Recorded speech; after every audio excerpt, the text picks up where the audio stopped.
Está aqui no nosso estúdio é a Aline Patrício, defensora pública e também professora e membro honorário da APAC. Ela já se encontra aqui no nosso estúdio para bater um papo com a gente, trazer algumas informações que são necessárias. E ela é a pessoa certa para falar sobre o que nós vamos falar, que é a lei que inclui capacitação de professores para identificar maus tratos. Direitos e deveres começa agora.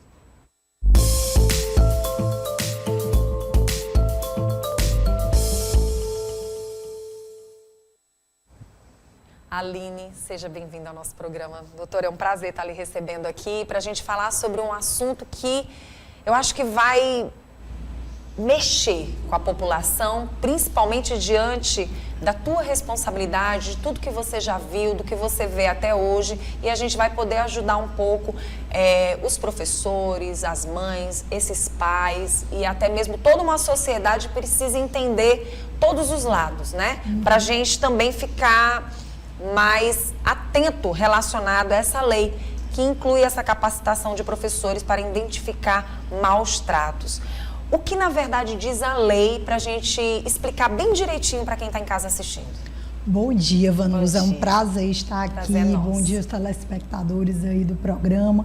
É sempre uma responsabilidade a gente tratar sobre isso, porque quando a gente fala de criança e adolescente, nós tratamos sobre um público que está em desenvolvimento. Então, a nossa responsabilidade jurídica, né, estou falando aqui enquanto defensora pública, e a responsabilidade dos pais, dos professores, ela toma uma proporção maior. Só para contextualizar, essa lei, né, que trata da capacitação dos professores, é uma lei dessa semana, né, uma lei recente, a 14.679, mas esse é um assunto antigo. Para você ter uma ideia, no Estatuto da Criança e do Adolescente, tem a previsão, no artigo 13, de informar obrigatoriamente ao Conselho Tutelar, assim que o professor, o médico, né, porque envolve também os profissionais de saúde, tiver conhecimento de maus tratos. E tem até uma punição, é uma infração no ECA, se você não fizer essa comunicação. Só que tinha essa obrigatoriedade, mas em contrapartida, os professores não estão preparados no dia a dia para identificar. Então, eu acho que a lei veio embora porque ela vai trabalhar exatamente a capacitação desses profissionais para identificar uma situação de maus tratos. E que pode parecer fácil identificar, mas não é. É mesmo. Por exemplo, o que foi observado para uma lei dessa chegar dessa forma? A gente estava agora há pouco conversando sobre situações que às vezes acontecem dentro do ambiente escolar e que às vezes você pensa que é algo carinhoso e de repente é um maltrato. E isso tanto dos alunos para com os professores, como muitas vezes dentro daquele ambiente, ambas as partes. E nesse momento, quando você capacita um profissional, vamos dizer, esse professor, para que ele entenda o que é um maltrato, isso de uma certa forma vai ajudar bastante, né? Porque, inclusive, você estava agora há pouco conversando comigo, relacionado aos maus tratos. Muitas vezes a pessoa pensa que é só chegar e bater, isso, como foi explicado. Não é bem assim, né? Não é bem assim. Por isso que eu digo que é importante a capacitação desses profissionais, porque hoje em dia, a esfera do público e do privado, Vanusa, elas estão numa simbiose. Porque, por exemplo, né, na educação antiga, ninguém poderia se intrometer na educação que era dada pelos pais. Então, havia uma separação. Mas, hoje em dia, se você for observar essas escolas em tempo integral, a criança fica até mais tempo na escola do que propriamente em casa. Então, há uma mistura da esfera do público e do privado. O que está em casa passa para a escola, o que está na escola passa para casa. E aí o desafio desses profissionais de identificar, essa criança está assim por uma questão que veio de casa, ou é um bullying que está sofrendo dentro da sala de aula. Então, são vários fatores. Eu, quando era defensora da infância, dava muitas palestras sobre bullying, sobre violência psicológica, porque acontece muito no âmbito escolar. Pronto, e aí a gente chama atenção para explicar para quem está em casa essas mudanças, né? Na verdade, o que mudou nessas diretrizes. Exato. Já existia a punição para esses profissionais que não comunicassem os maus tratos. Mas, em contrapartida, não havia uma exigência na Lei de Diretriz e Base da Educação que esse professor, por exemplo, nós vamos ter um grande concurso agora, um concurso da CEMEC, né, 1000 vagas. Vai ser uma exigência agora desse concurso a cobrança no currículo da LDB de que ele esteja capacitado para identificar maus tratos no âmbito escolar. Nossa, que interessante.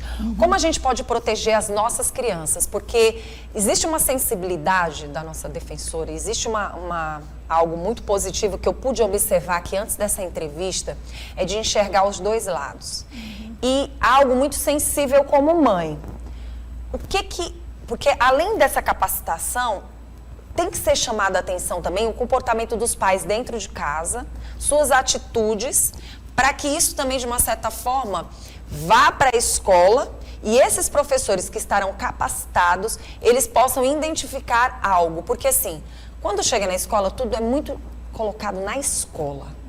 Né? Aquela criança está vivendo aquilo porque é na escola. E muitas vezes foi o que a própria defensora falou. De casa, às vezes tem algo que acontece fora do âmbito escolar, envolve muitas vezes até grupos, envolve muitas vezes o conversar entre eles, as amizades ou até mesmo o comportamento da família dentro de casa, o agir com essa criança, e ela muitas vezes vai encontrar com outros coleguinhas que têm muitas vezes o mesmo comportamento. Dali tudo pode acontecer. De criança, não só com os professores, mas de crianças com outras crianças. E a partir do momento que existe essa capacitação, essa professora vai poder observar se aquela criança está sendo maldosa com aquela outra criança, se aquele funcionário X está com alguma maldade, porque envolve tudo. Quando a palavra maldade envolve muita coisa, maus tratos envolve muitas situações. Foi muito bom tu ter colocado isso aí, porque assim, tudo que envolve criança e adolescente não pode ser enxergado sobre um único prisma. Por exemplo, quando eu assumi a Defensoria da Infância, a minha capacitação, a minha formação é jurídica. Só que eu me deparei com situações que o jurídico não resolve. Então, assim, eu como profissional do jurídico tive que buscar outras formas, né? Ajuda na psicologia, ajuda no serviço social para tentar entender, na pedagogia, para tentar entender todas as esferas desse problema. E eu acho que é isso também que afeta tanto os pais como os professores, né? Então, assim, não tem a disseminação desse conhecimento em todas essas esferas. É muito difícil. A Vanusa, para você ter uma ideia, a gente aprende nos cursos que uma criança que está sofrendo maus tratos, ela tende a se retrair. Então, por que é difícil identificar? Porque uma criança, ela pode estar lá na sala de aula, com um comportamento, ela é bem quietinha e tudo, mas ela pode estar entronizando uma violência que ela está sofrendo. Então, assim, para identificar, as pessoas até dizem, um desenho, às vezes um comportamento mais diferente, você já tem que chamar a sua atenção. E é como eu digo, diálogo. Diálogo é o mais importante. Então, pais, o filho chegou da escola, eu faço realmente... Eu tenho 2 filhos homens, os meninos, eles não contam tantas histórias. A minha mãe disse que eu chegava da aula, eu despejava tudo que tinha acontecido. Mas aí eu fico, como foi, filho? E teve algum problema, não sei o quê. E às vezes eles não querem contar, não é tudo que eles contam. Exatamente. E aí a gente tem novos desafios da era moderna, que é a questão da tecnologia. Eu estava comentando com a Vanusa ontem mesmo, viralizou aí um desafio nas redes sociais para os alunos baterem nos professores e filmarem para viralizar. Então, Vanusa, a gente precisa enxergar esse professor, e aí exercitando a empatia, não como um profissional que às vezes é omisso, mas ele está num ambiente em que às vezes ele se sente vulnerável também. É muita surpresa, né? E são muitos alunos. Gente, tem sala de aula aí com 50 alunos. Então, são pessoas com perfis diferentes, criações diferentes. Então, o desafio desses profissionais é muito grande. E como é que esses professores devem agir segundo a lei? Segundo a lei, o artigo 13 do Estatuto diz: ao primeiro sinal, né, de maus tratos, comunicar imediatamente ao Conselho Tutelar. E aí tem que ter uma rede, né? Esse professor tem que ter o apoio do supervisor, do diretor daquela escola, né, para ter um fluxo, né, olha, essa situação aqui chamou a atenção. As escolas, né, tem que contar com psicólogos, e a gente sabe da dificuldade hoje de ter uma rede de profissionais, porque o psicólogo, às vezes, numa conversa reservada com essa criança, ele consegue identificar melhor. Então, o objetivo entendam, professores, não é que você tome à frente, essa criança sofreu maus tratos, vamos denunciar. Você é o primeiro, é o que está na ponta, que vai identificar e que vai acionar essa rede de proteção. A escola tem psicólogo? Conversa com o psicólogo. Olha, eu estou achando essa situação estranha e tudo, mas o benefício dessa lei que foi aprovada semana passada, da 14.679, é porque exatamente vai criar um fluxo. Esse fluxo não existe atualmente, né? Uma rede de proteção em que esse professor possa, dar o primeiro sinal. Ele tem que dar o primeiro sinal de alerta. Como garantir que essa capacitação venha realmente acontecer? No caso, é uma responsabilidade direcionada aos professores ou o colégio vai ajudar nessa capacitação? Quando o artigo 61, que foi o que foi alterado da LDB, diz que é dever do Estado promover como pilar de capacitação a capacitação desses profissionais, eu entendo, tanto na esfera privada como na esfera pública, tem que haver um programa. Não? Então, não pode ser, o professor acorda um belo dia, vou me capacitar. Não. Sim. Tem que ser, digamos assim, uma diretriz daquele profissional. Antes mesmo de entrar em sala de aula, ele já está previamente capacitado. É muito interessante a gente falar sobre esse assunto, porque eu acho que, diante de tantas situações que têm acontecido no Brasil e no mundo, algo tinha que ser realmente mexido para que as pessoas tivessem essa sensibilidade realmente. A gente sabe que um psicólogo dentro de um colégio, ele não consegue ver tudo que acontece. E o que a gente tem percebido, o que eu tenho percebido também, até como comunicadora, já me coloquei à disposição também de levar informação até para esses jovens que aí estão, porque eu acho que muitas vezes é dever nosso também de somar. Eu sou mãe de adolescentes, porque meu filho tem 24 anos, mas é considerado um adolescente, segundo o profissional que veio aqui, até 24 anos, e sou mãe de um jovem de 13 anos. Com tantas situações e com tantas conversas, principalmente relacionado à saúde mental, tem tanta coisa acontecido, de uma certa forma, muitas vezes se camufla muita coisa que a gente desconhece. É uma separação de um pai e de uma mãe, é um comportamento de um pai que age de um jeito, já não quer agir com uma certa união de compromisso com aquele filho, porque a separação são de homem e mulher. Mas a separação do filho não pode acontecer. Tem que existir esse diálogo, onde a mãe tem que estar passando a informação para o pai e o pai tem que receber. Porque geralmente essa criação está com a mãe, mas se ambos entrarem numa conexão para entender o que está acontecendo com a cabecinha daquele filho, vão ajudar um adulto saudável, um adulto que não venha ter tantos traumas. E as pessoas às vezes não levam isso muito a sério. Às vezes existe só um comprometimento, ou com o pai ou com a mãe, na educação desse filho, muitas vezes na escola, mas você nunca sabe o que está acontecendo dentro do teu filho.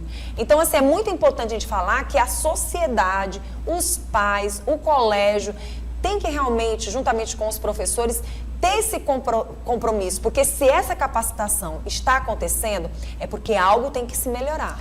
Vanusa, muito bom você ter tocado nesse aspecto, porque são os desafios da sociedade moderna, né? Hoje em dia, né? E assim, aconteceu comigo um fenômeno curioso, porque eu fiquei 12 anos como defensora de adolescente em conflito com a lei, e depois eu fui para a vara de família. E aí eu percebi que eu fiz a contramão, porque os problemas da vara de família é que geram o adolescente conflituoso. Então, assim, são muitas situações de separação conflituosa, de alienação parental. Então, assim, hoje... Perdas de pais ou mães, Perdas, né? de pais ou mães. E aí a gente lida com tudo isso aí também muito exposto, né? Hoje em dia, cada vez mais as crianças têm celular mais cedo, então elas têm acesso à informação. Então, qual é a recomendação maior? Diálogo. Então, converse com o seu filho, veja o que é que ele está assistindo, o que é que ele está vendo na escola, o que é que está acontecendo, né? É importante não terceirizar a educação só. Eu já ouvi gente dizendo assim, eu já pago uma escola caríssima para não ter que me preocupar com isso. Mas existem questões que a escola jamais vai resolver, que é dentro de casa, que a gente consegue observar. Verdade. Bom, espero que essa lei realmente venha a acontecer, levando essas capacitações para esses profissionais, até para que a gente possa ajudar a sociedade, né? Nesse lado tão social que inclui todo mundo. né? E aí eu queria parabenizar esse quadro, porque realmente alerta muitas pessoas. Às vezes a pessoa está assistindo, não despertou ainda para aquele tema. Então é muito importante e faz parte também, né? Essa educação em direitos é muito importante. E eu gosto sempre de dizer, para finalizar, Vanusa, que a lei por si só, ela não transforma a realidade. É muito importante que as pessoas tenham essa consciência. Então, não é porque foi aprovada uma lei que vai acabar os maus-tratos, né? Então, a gente precisa estar vigilante, precisa estar atento. Enquanto o Estatuto, ele fala família, sociedade e Estado. Então, essa obrigação, ela é solidária, não é, tá entendendo? Primeiro o Estado, depois a família. Não, todo mundo tem que estar irmanado aí. Eu acredito. E eu acredito nisso também. Eu acredito que a lei, ela vem para aqueles que não querem obedecê-la.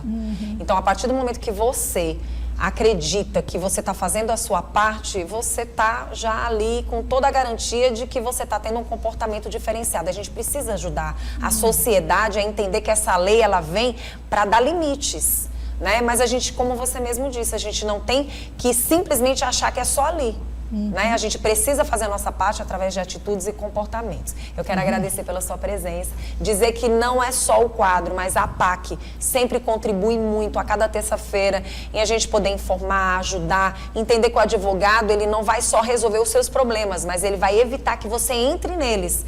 E é isso que as pessoas têm que entender, né? Que um advogado não é um problema, um advogado é uma solução. E você evitar de entrar nos problemas é ter muitas vezes a orientação desse profissional. Exatamente. Né? É bom porque a gente quebra aquela mística, Sim. porque todo mundo diz, eu não gosto de advogado, até precisar de um, né? Então, assim, é um trabalho realmente preventivo que a gente faz. E aí, só anunciando aí, pessoal de Floriano, a APAC vai estar chegando com um grande evento aí de direito imobiliário. Que bom. Porque a gente não para, a gente roda o Piauí todo. Coisa boa. Muito obrigada pela presença de vocês. Na próxima semana a gente tem mais direitos e deveres, mas eu gostaria de pedir o Instagram aí da nossa doutora, da própria APAC, né, para que as pessoas entrem em contato com vocês. Gente, o meu nome, o meu pai aprontou, é ALYNNE, Aline Patrício, com O. Então, se você tem alguma dúvida, manda um direct, a gente direciona dentro da defensoria se você está com algum problema relacionado a isso. E a APAC Piauí, né, APAC. Então, a APAC Piauí, se você tem também alguma demanda que a gente possa te auxiliar. Obrigada, Muito Vanusa, bom, eu que agradeço. Olha, o nosso Direitos e Deveres volta na próxima semana, a gente chama a atenção, vai estar em Floriano, então significa dizer que o sul do estado pode marcar presença aí, porque tem a APAC chegando ao sul do estado, tá bom? Direitos e Deveres volta na próxima semana.